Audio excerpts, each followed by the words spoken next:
Hello good afternoon everyone है म चाहिँ प्रवीणा तामाङ। आज म यहाँ आएको छु तपाईहरुलाई यो अनुहारमा भएको यो यो यो यो यो अनि यसको यति यहाँ यो माथिको यो घाँटीभन्दा माथिको शरीरका अङ्गहरूलाई हाम्रो तामाङ भाषाबाट चाहिँ के भनिन्छ सिकाउनलाई आएकी छु है। हुन्छ मैले स्टार्ट गरेँ। फर्स्टमा यो हाम्रो यो टाउको भन्छ नि, टाउको, यो टाउकोलाई चाहिँ हाम्रो यता खानियाबास वनतिरको तामाङहरूले चाहिँ क्र भन्छ है, क्र। यसलाई यो टाउकोलाई क्र भन्छ। टाउ भन्छ नि त नेपालीमा, इङ्ग्लिसमा यता हाम्रो तामाङ भाषाबाट चाहिँ क्र भन्छ। अनि त्यसपछि यो निधार हो नि त।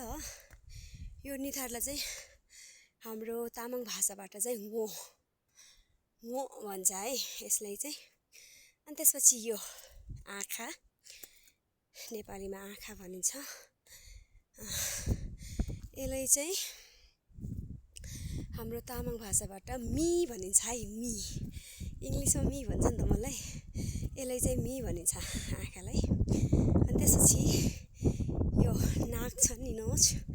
अनि यो नाकलाई चाहिँ हाम्रो तामाङ भाषाबाट चाहिँ न भनिन्छ है, न।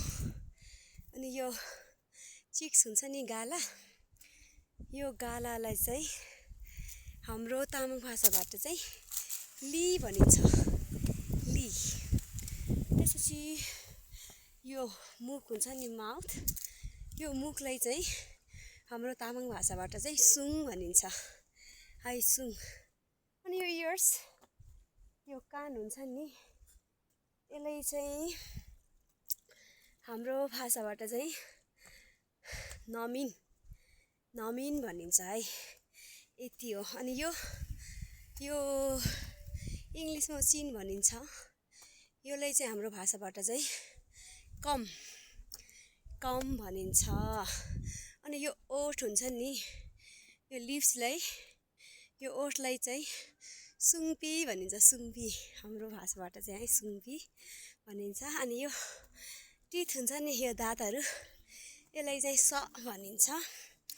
यो अनि टङ हुन्छ, यो टङलाई चाहिँ जिब्रोलाई ले भनिन्छ।